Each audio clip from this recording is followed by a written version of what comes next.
just like I did. I came in just like every other immigrant who came to the UK. We came in looking for greener pastures, like all we say. But staying with the bare minimum is not just enough. You actually have to aspire. So irrespective of where you're coming from, no matter how big you were, but you're coming to a new phase of life, I would say start wherever you are and just build. Months I didn't want to work because I kept pursuing, no, I want to go back to the finance sector. I needed to go back, but it wasn't forthcoming. Then I thought about what he said. The first thing you have to look for is look for the money. When you've gotten the money, when you're working, then you look for the experience. Right. After you've gotten the experience, you try to hold on to your network. Why would someone ask, why do you need all these things? Why are you, what does men have to do with career? The adage says you dress the way you want to be addressed. Yes. So if you're going to meet someone, right, you have to first tell yourself, I'm going to meet this person. What do I have to give the person? Yes. One, before you start asking the person for what he would give to you. So why I said it's one of the transferable skills for me is if you can't sell yourself, then there's no need of anybody even employing you. Yes. So if you say, oh, I don't like to talk, I just want to be on my own, then you just want to be hungry.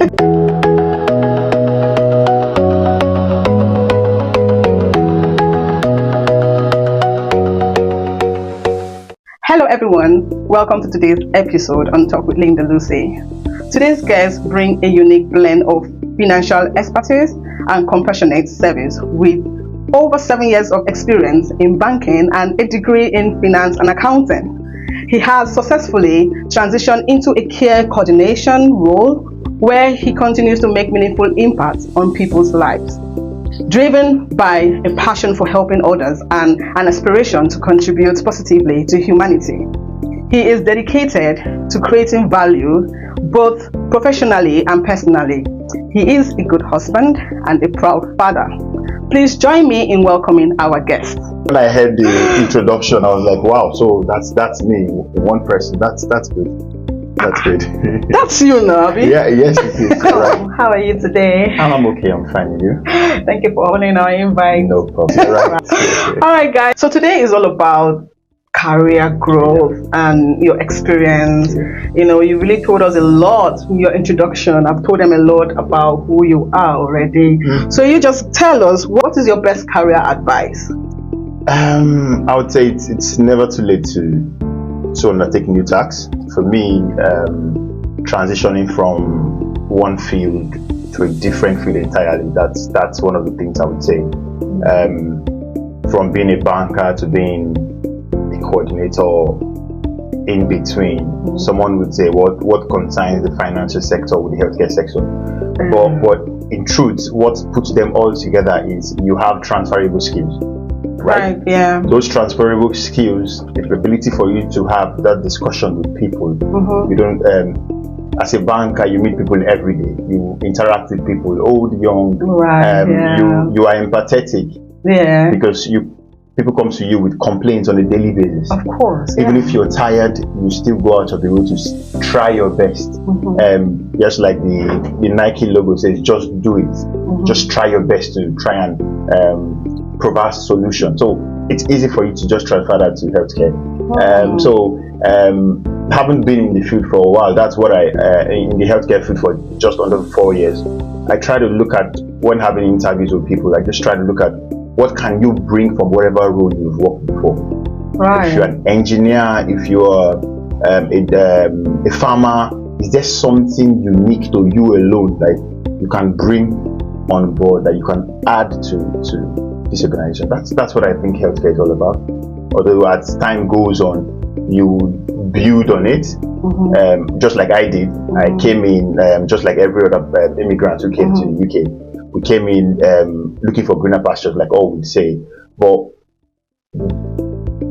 staying with the bare minimum is not just enough. You actually have to aspire. So irrespective of where you're coming from, no matter how big you were, but you're coming to a new phase of life, I would say start wherever you are and just build it up from there. That's my advice. Right. Okay. So what was the best career advice you ever received? in your career growth? Yes, I would never forget one of my very good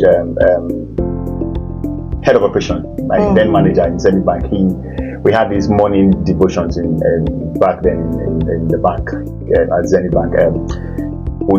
He would always admonish us. He said something about men, MEN. The acronym MEN. People like, what does that mean? Exactly, I'm wondering. M means money. Okay. E means experience. N means network. Oh, nice. So when he said that years ago, it wasn't sticking. But immediately I came over here, looked over and said, is this something? For 6 months I didn't want to work because I kept pursuing. No, I want to go back to the finance sector. I needed to go back, but it wasn't forthcoming. Then I thought about what he said. The first thing you have to look for is look for the money. When you've gotten the money, when you're working, then you look for the experience. Right. After you've gotten the experience, you try to hold on to your network. Why would someone ask, why do you need all these things? Why are you? What does men have to do with career growth? You have to start from somewhere. Exactly. You can start as a bricklayer. Yeah. Then you become a supervisor. Then you aspire. The fact that you become a supervisor, you are meeting 1, 2, 3 people who are into the construction field. So you can actually transit from being just a bricklayer. With time, you've gotten the experience that makes you a supervisor, and through your supervision and being a supervisor, you get the network. You meet people, you establish relationship that then pivots you. So when you want to just say you want to own your own building construction, it's easy. So, but a lot of the time we spend our time focusing on the money. So like I said, I started as a care worker, worked in care homes, worked in every different field of healthcare. Opportunity came, experience. I needed to increase in my experience, and I took the process, took the NVQs, and became a coordinator. So even at this position I am, for me, it's all about growth. So that word, the advice of men, sticks with me, and it's still with me till tomorrow, because the money is there. I need to get the experience and in that experience I need my network, because without my network I'll just be working. I'll just be floating. I'll just be like the average person. And you don't have you can't do little. You can do so little with the little experience you have. So that's what I meant. Right. So you mentioned about when you came, you didn't feel like working. No, I didn't feel like working. Okay, so let's make the audience understand what you mean by when you came. He's in the United Kingdom. So, most of us, whenever we come over here, we tend not to want to start little or start afresh. This is the word afresh. You start afresh. They all want, I want to go back to that sector where I came from. I want to start from that level where I came from, So, what you've actually told us now about the MEN acronyms, it means that with your little experience, with that experience that you think is quite so little, you can start from there. You can start from there. When I came in, kudos to my wife. I just met her then when I really came, and there was this thing she said. For 6 months I wasn't wanting to work because I felt no, I needed to. I had rejections, mostly from the banks, where they would say, we couldn't guarantee your number of hours, but it's still okay. When you're done with school, you come back. But she is one of the persons that said, but you need the bills to pay. You have bills to pay. So how do you get money for those bills? So what did I do at the very first stage was ask myself, do you really want to die on this mountain? Do you want to die on this plane? It was difficult because thinking about it, someone you're always putting on tie. You're having discussions with who is who. You're being called. You're having discussions with who is who, and all of a sudden you are almost starting from zero, because how it is for a lot of immigrants in the UK would understand that we are almost treated like vermin. What's in healthcare? It's just trash. Well, I look at them. I said, even in trash, you can get treasure. There's treasure in it. So it's really something that you have to tell yourself, though I'm here, but this is not where I'm going to stay on. Exactly. This is not where I'm going to die on. So it's all about striving. Yes, the reason why I had to take that course is I had to detour from finance and go to the field I'm in currently is because I needed to make money. Money is the whole thing. Yes, that's why the men. That's the goal. That's why in the men, M is the first thing. It's the money. So even if I had opportunity, I did applications to different places, to warehouses, to even train stations, to be to bus drivers and all those things, to maybe just to be there, just to be around, to be an assistant, to be a store assistant. I never got any of those, but down the line I just told myself, the money first, please. Money first. So I don't believe in people who say, oh, it's my part. No, I don't believe in that. I just believe start somewhere first, because the experience I had working in Zenith Bank with customer facing role made it easy for me to have a discussion with people I met here, because most of the people tell me, oh, your English is so impeccable. Excuse me. I was a banker for a long time. So you had to be in places where you had to express yourself. Yeah. You had to give reports, and you had to actually sell your products. Exactly. So don't be limited. So even if you were just a student, even if you were just a storekeeper, the ability to understand that, okay, I am here now. What do I do to make money? Right? Legally. You have to toe that line first. So that's it. Legally is important. Legally. Yes. So what was that skill that you acquired that really made people see the success in you? I would say kudos again to my banking background, right? I would say I have this ability to connect with people.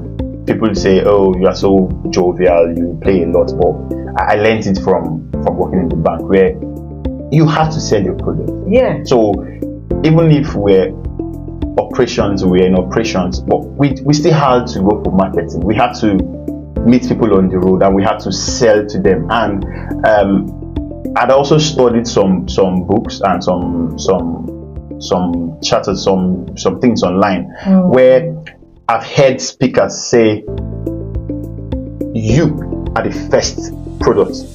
Yeah. Yourself is the first product. Yes. So if you are not someone that likes to talk, I don't know if you can work in healthcare. Yeah. I also remember when I was in the marketing sector. Yes. Yeah. And I remember when my manager at that time told me, he said something. He said, you are the first point of contact. Yes. So as a marketer, you have to present yourself as something that will be interesting and easy to have that, I want to get something from you. Yes. If I look at you right now, will I really want to have the appetite to get that stuff from you? They say you have the adage says you dress the way you want to be addressed. Yes. So if you're going to meet someone, right, you have to first tell yourself, I'm going to meet this person. What do I have to give the person? Yes. One, before you start asking the person for what he would give to you. So why I said it's one of the transferable skills for me is if you can't sell yourself, then there's no need of anybody even employing you. Yes. So if you say, oh, I don't like to talk, I just want to be on my own, then you just want to be hungry, you don't want to make money. So that's my idea of it. Right. Okay. So I'm going to ask you, it's still related to the last question. Yeah. How did you discover that skill? I discovered the skill because I'm a church boy. I grew up in the church. I mean, because of that, I was involved with things like children choir, involved with evangelism while we were young, drama units, things like that. So I would say I built it up as I was from my cradle years, right? Yeah. It's more like, this is it, let's try and see. Sometimes I tell people like, I'm shy. They say, how can you be shy when you used to act? You told me that though. Yeah, I told you. When I told you I'm shy, they say, how can you be shy? You've acted in front of 100 people, you presented, you've stood in front of people. I'm like, yeah, you would not understand. When we get on when we get on that stage, then we'll take on that math. Like, but are you really shy? Wait, yes, I am. See, when I invited him over to talk with Lindalucy, I was like, I would love to have you on my show. I am. And he said, Lucy, I'm shy, you. No, yes, I am, because I just for loads of people, they don't believe it when I say it, but it's more like when it's time for business, then we go to business. I go to some people tend to be intimidated, right? They have this inferiority complex when they step into places. I kind of hide that sometimes, but yeah, I do, yes, but because I'm always like, why don't I tend to believe you? Because I get to know that you're an outspoken person. Yeah, I'm an outspoken person. You're free, you know. Yes, I'm free, but people don't understand that it takes me time before I settle. But when I settle, eventually, yes, when I eventually settle, it's a different ballgame. So people think, has he been here all this while? No, I haven't. Even the first day I stepped into my finance class, one of my colleagues, my very good friend, Kayode, he actually said, but 2 minutes ago you were not talking, but suddenly you were acting like you understood everything. I said, I was just studying the environment. Yeah, so I think there are people like that. If you know your worth, if you know what you carry, you try to study the environment before you take it heads on. Like when I'm in meetings and you're actually the only black person in a panel, in a group of 10, 15 people, you're just sitting down. But when you start talking, you see all of them nodding their head. Oh, okay. So it's something that I have developed. I am still developing it actually, because I hope to be able to stand in front of larger congregations.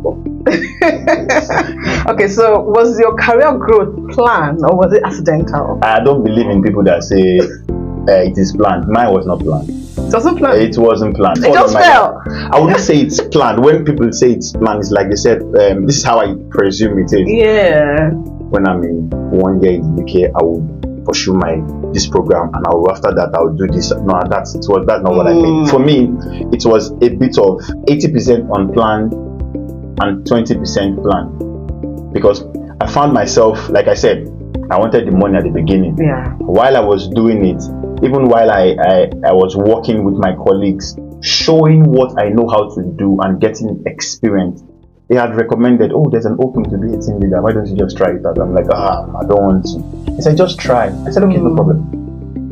Then I tried and I got it. I'm like, okay, no problem. So would I say I planned all the processes? I wouldn't say I planned all the processes. I would say I just made myself available. Because, for example, you're a carer like most of us. You haven't thought about upscaling. Yeah. You haven't thought about being better. You just stay a carer.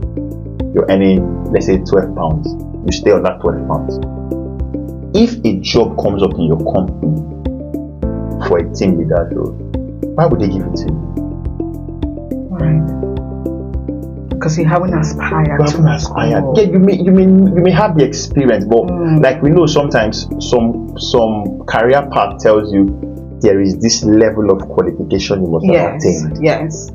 So the fact that there are 15 candidates and you happen to have just one which is higher, they'll pick you. They will pick you. They can.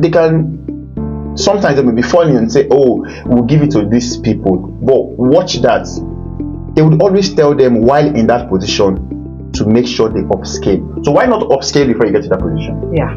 Some of us are privileged to be in a position to say, okay, I want you to upscale, then upscale. But everybody, we are more like the 10% of the 100. So, but if you put yourself in that position and a better opportunity comes up in that your same organization or another organization, it gives you this confidence where you go like, okay, I actually have the qualification for it. Yeah. So you ask yourself, what do I need to step to the next level and the next level? So that's it. That's if that's the plan.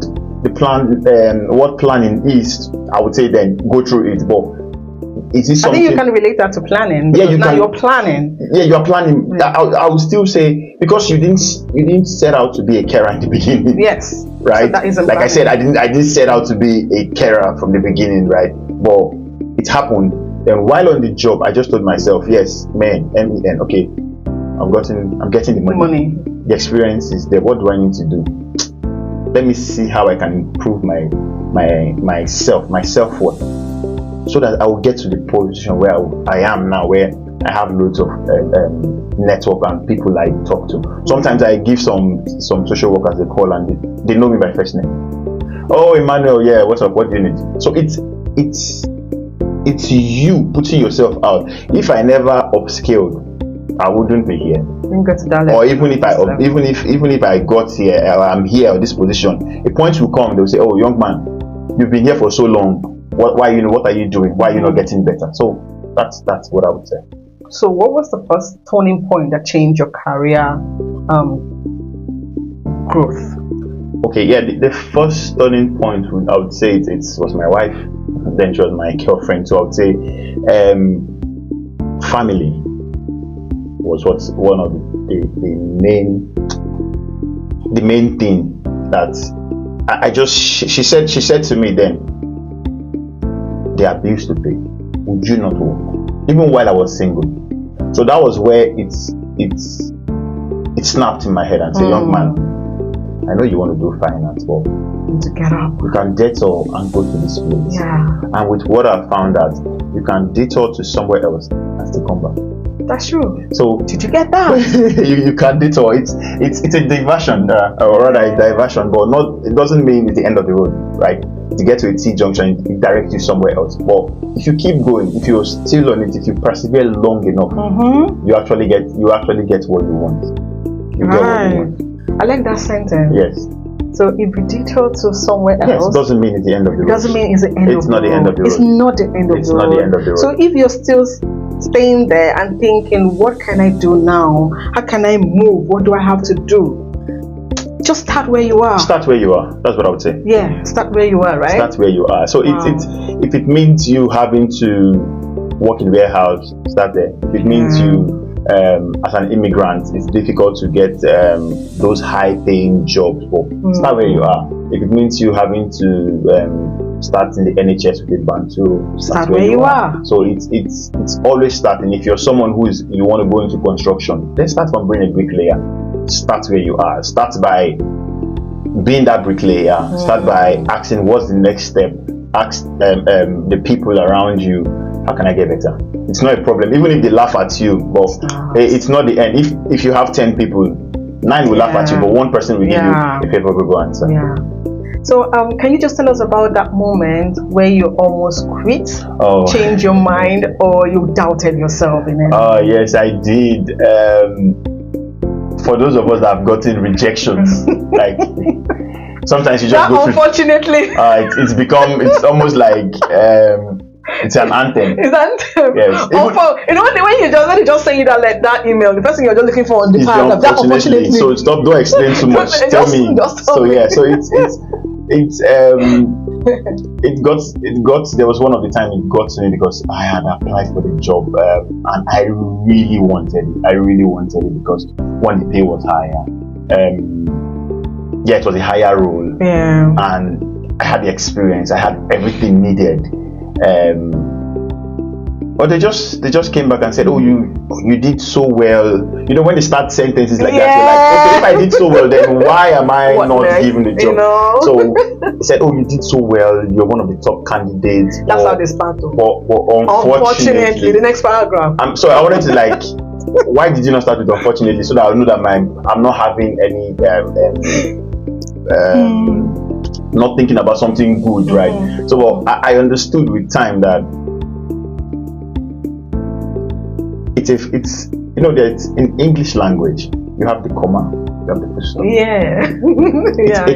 It's a comma, but the sentence is still going. So that's what kept you going. Yes. Wow. And I have a very supportive wife, and my family is number one.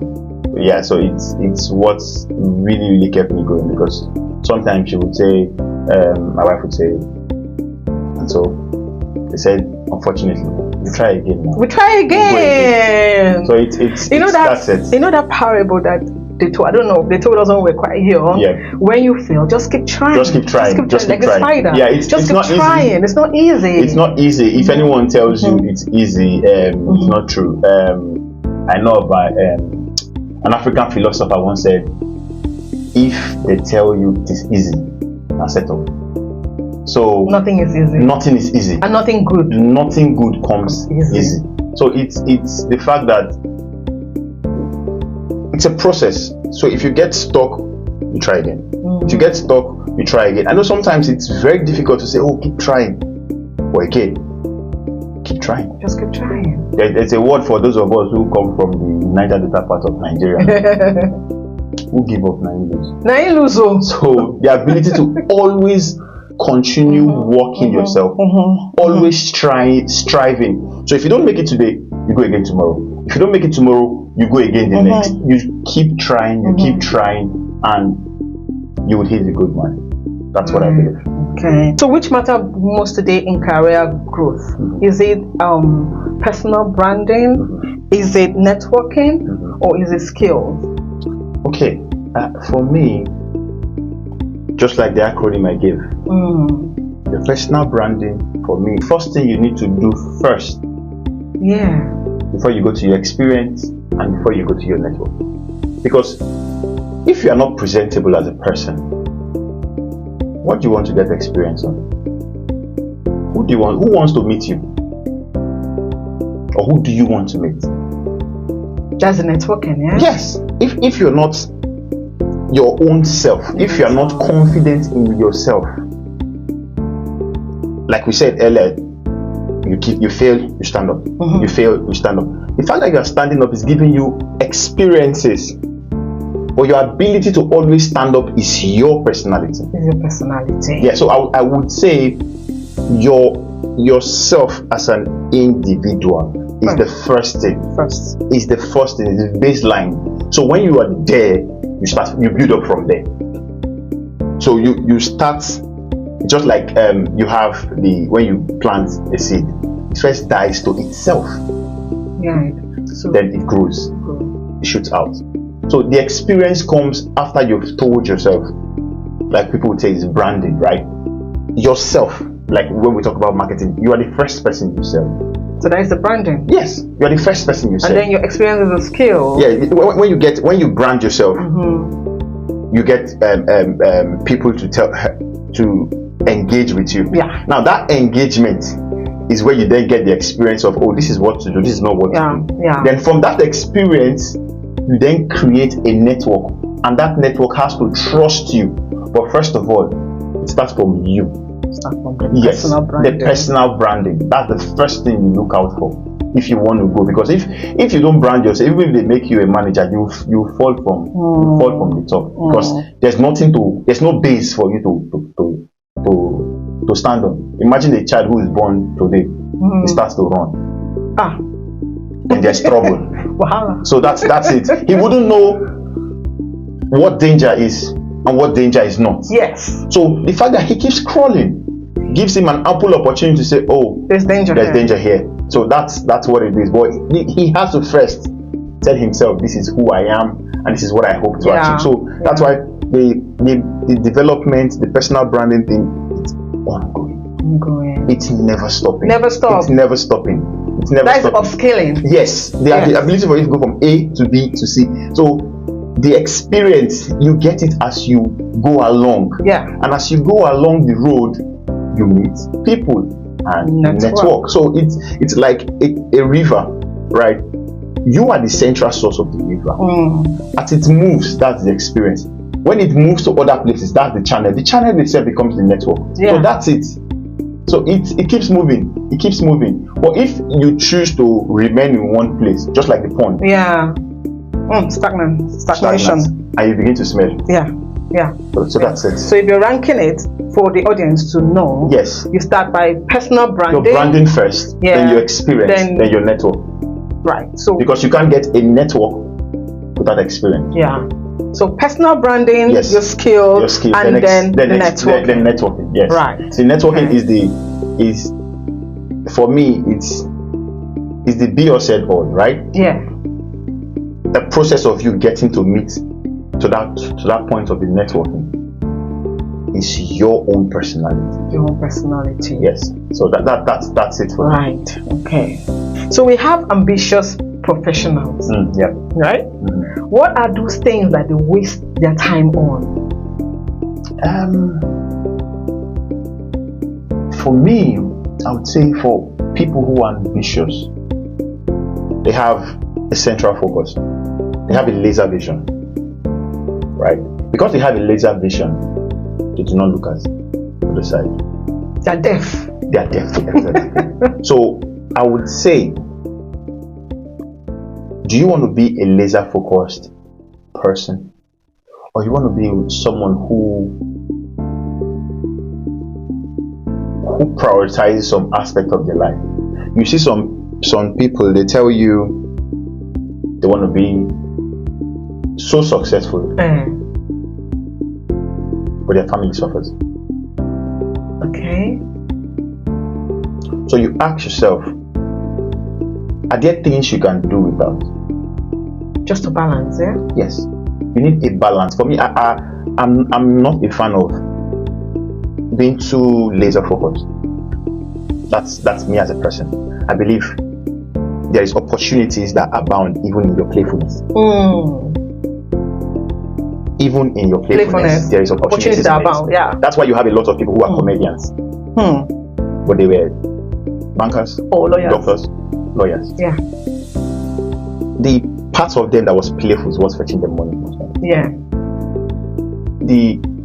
Are they laser focused in that particular field they are? For the ones I know, many of them are just their lives affair. But some are strict that this is the only thing they want to do. If you're that kind of person, then you know that you have to let go of some things, and you have to be so studious, like really studious. You have to rank your priorities. In economics, we call it scale of preference, right? Or you can say your to-do list. That's what you have to look at. So even if you are laser focused, like only one thing is on your mind, which I don't believe anybody has actually. One thing in mind. I don't believe, because it needs to be versatile. And that's it. So to put it more mildly, I'm not an advocate for being singleness in mind, because I believe it's not possible. It's not. Because if you're singleness in mind, like I said, you lose out on a lot of opportunities. You do. You call it trash, but to someone it's a treasure. So it's ability to rank your priorities, check your to-do list, what's important and what's not important. If you have a goal of becoming a finance guru, or say you want to be, let me give an example, you want to drive a bus. You want to be a bus driver. You cannot go and start doing test for a bike. Doesn't align with where you're going. Yeah. So you can't say, okay, I want to drive a bus, and you are buying a scooter. Yeah. It doesn't align. One is 4-wheel, some 8 tires. One is just 2. Or you buy a bicycle. So if you want to, you can start with the cars. Okay, I want to drive the cars. Let me use the cars to know about the roads. Yeah. Okay, then you go and drive the buses. Let me try and bigger birds, the ones that are bigger than the cars. Yeah. So you're growing in that same area. But you can actually start from scooter driving and move to car. So it depends on how you want to go about it. So, but the ability to have a to-do list is what makes you. It's what for me. It's what helps you in that regard. Okay.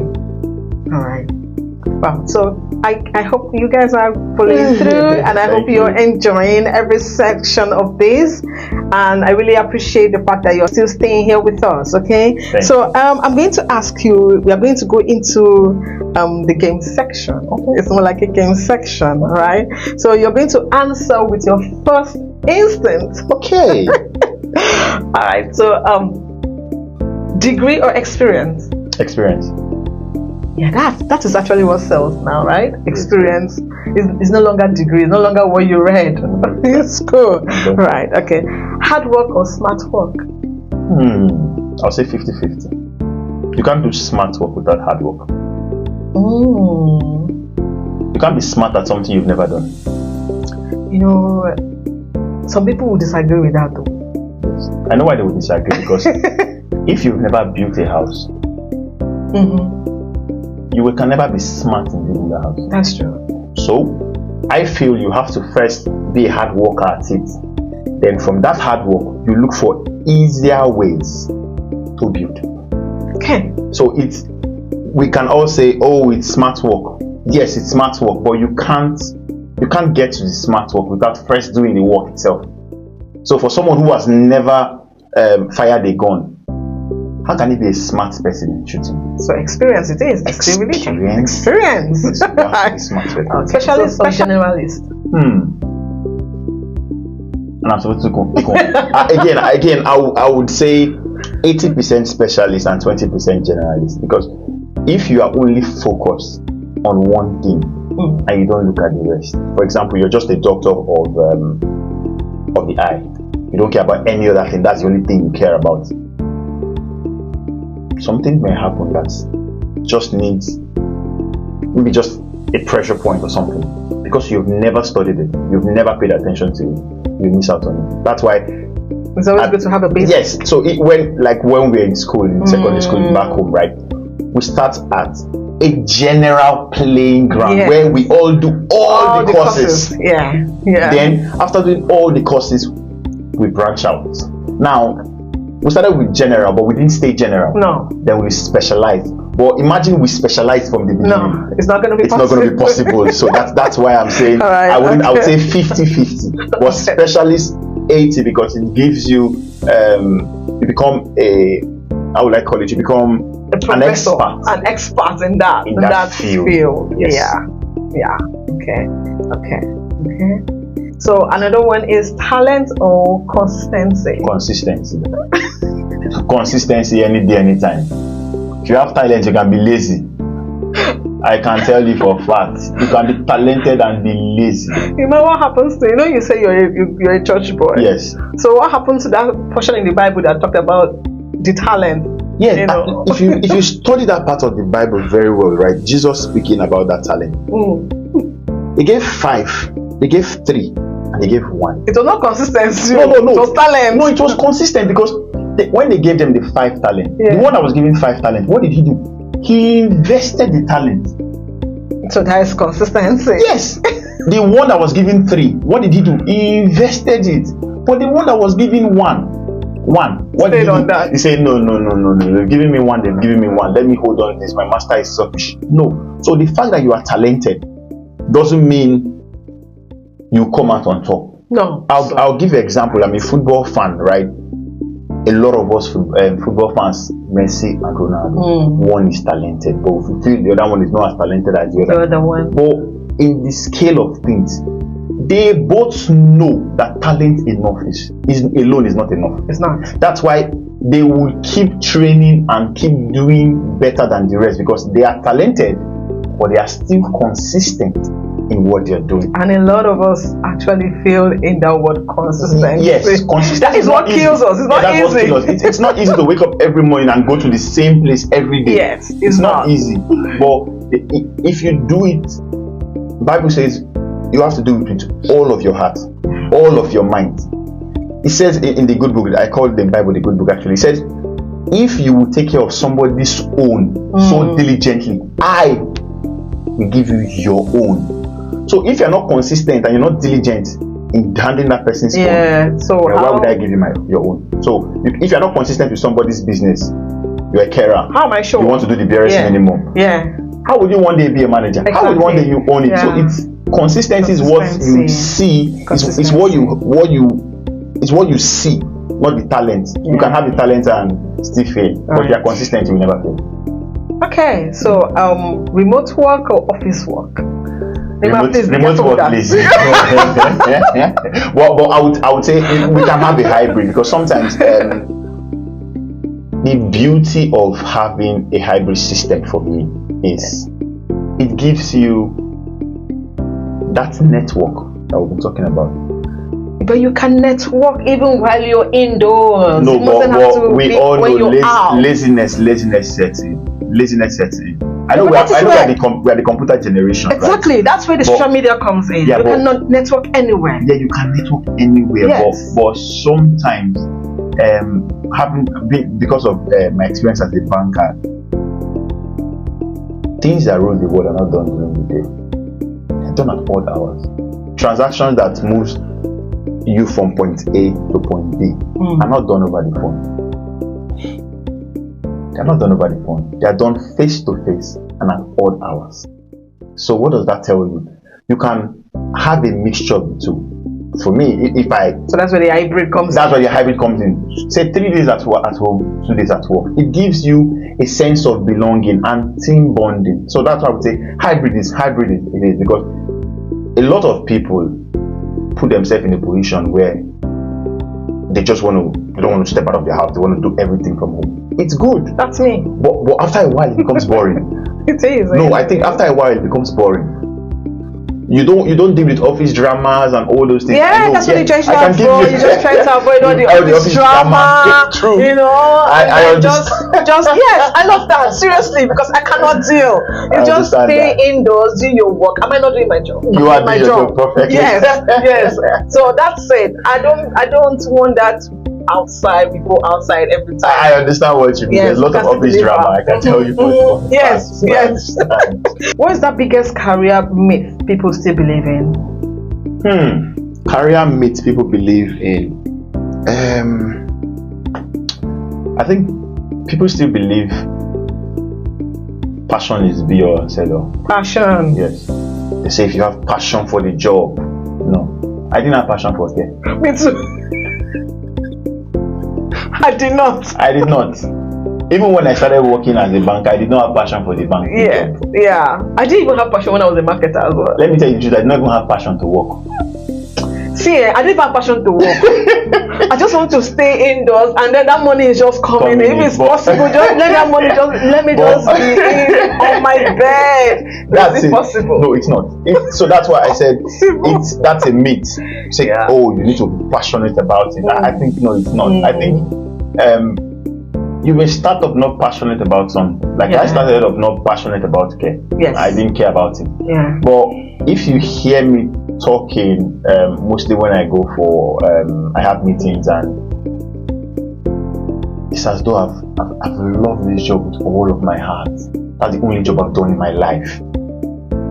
So I believe passion grows. Yeah. You just have to, that's the consistency we're talking about. You just have to make sure that you're doing your best. Yeah. If you keep doing your best, you keep coming to work, you keep showing up, just keep showing up. If you keep showing up, I believe the passion will come. That's for me, it's a myth for people to believe that passion is everything. For me, it's not. It's not. So the listeners now, imagine if they just hear one sentence from the whole thing that we've been talking about. What do you think that one sentence will be? One sentence, okay. It's never too late to start. It's never too late to start. Yes. Yeah. So I want you all to just hold on to that one sentence. It is never too late to start, and you can always start small. Mm-hmm. You don't have to just keep laying back there and waiting for. I know we all aim to have that big opportunity, but before it comes, just start where you are. Okay? See you in my next episode. Thank you.